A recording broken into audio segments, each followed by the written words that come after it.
বাংলা সঙ্গীতের সুবর্ণ জয়ন্তীকে যদি একটি ত্রিভুজ দিয়ে সংজ্ঞায়িত করতে হয় তবে তার 3 বিন্দুতে অবস্থান করবেন রুনা লায়লা, সাবিনা ইয়াসমিন এবং শাহনাজ রহমতুল্লাহ। এই 3 কিংবদন্তি কণ্ঠশিল্পী কেবল জনপ্রিয়তার শিখরছন্নী, বরং নিজ নিজ স্বতন্ত্র গায়কী ও পরিবেশনার শৈলীতে গত কয়েক দশক ধরে বাংলা গানকে সমৃদ্ধ করেছেন। তবে তাদের মধ্যে কে সেরা এই প্রশ্নের উত্তর কোনো একক নামের মধ্য দিয়ে দেওয়া সম্ভব নয়, কারণ শিল্প সংস্কৃতির মানদণ্ডে শিল্পের কোনো গাণিতিক বিচার হয় না। আবেগ, গায়িকী এবং প্রভাবের ওপর ভিত্তি করে এই 3 মহিরুহের অবদান মূল্যায়ন করা যেতে পারে। রুনা লায়লার গানের বড় শক্তি হলো তার গায়কীর বৈচিত্র্য, অভাবনীয় রেঞ্জ এবং মঞ্চ পরিবেশনার মোহনীয় শক্তি। গাজল, পপ, ফোক থেকে শুরু করে আধুনিক কিংবা চিত্রসঙ্গীত সব ধাঁচে তিনি সমান স্বাচ্ছন্দ্য। শুধু বাংলাদেশ নয়, সমগ্র দক্ষিণ এশিয়ায় তিনি সমানভাবে সমাদৃত।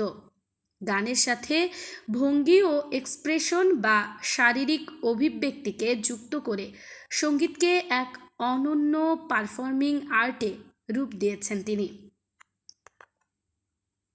মাধুর্য ও কারিগরি নিখুঁততা। সাবিনা ইয়াসমিন বাংলা গানের সুর ও ক্লাসিক্যাল টেকনিকের এক অতুলনীয় প্রতিচ্ছবি। তার কণ্ঠের স্বচ্ছতা, উচ্চ নোটে অনায়াস যাতায়াত এবং সুরের নিখুঁত বুনন তাকে বাংলা চলচ্চিত্রের গানে একচ্ছত্র প্রভাব এনে দিয়েছিল। দেশাত্মবোধক গান থেকে শুরু করে মেলোডি কিংবা বিরহের প্রকাশ, সাবিনা ইয়াসমিনের গায়কীতে রয়েছে এক পরম নির্ভরতা। প্লেব্যাকে তার দীর্ঘ একক আধিপত্যই প্রমাণ করে যে কারিগরি ও সুরেলা দিক থেকে তিনি কতটা অপ্রতিদ্বন্দ্বী। অন্যদিকে গভীরতা ও দেশত্ববোধ শাহনাজ রহমতুল্লাহর কণ্ঠের প্রধান বৈশিষ্ট্য। তিনি ছিলেন গাম্ভীর্য, আবেগ এবং অনন্য উচ্চারণের জন্য অন্যতম শিল্পী।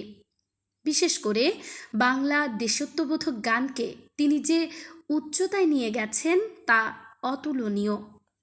একবার যেতে দেনা আমার ছোট্ট সোনার গায়ে কিংবা যে ছিল দৃষ্টির সীমানাইয়ের মতো গানগুলোতে তার গায়িকীর যে গভীরতা ও মায়াময় স্পর্শ পাওয়া যায় তা শ্রোতার হৃদয় স্পর্শ করে অন্য এক ভাবাবেগে। কম গেয়েও যে কালজয়ী হওয়া যায়, শাহনাজ রহমতুল্লাহ তার উৎকৃষ্ট উদাহরণ।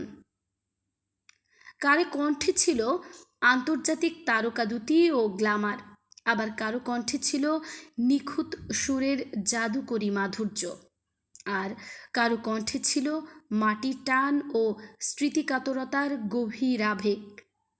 এই সেরা বেছে নেওয়াটা পুরোপুরি নির্ভর করে শ্রোতার ব্যক্তিগত অভিরুচি ও অভিজ্ঞতার উপর। বাংলা গানের আকাশে এই 3 রত্নই সমান উজ্জ্বল। একজন ছাড়া অন্যজনকে বাদ দিয়ে বাংলা সঙ্গীতের পূর্ণাঙ্গ ইতিহাস কল্পনা করা অসমাপ্ত থেকে যাবে।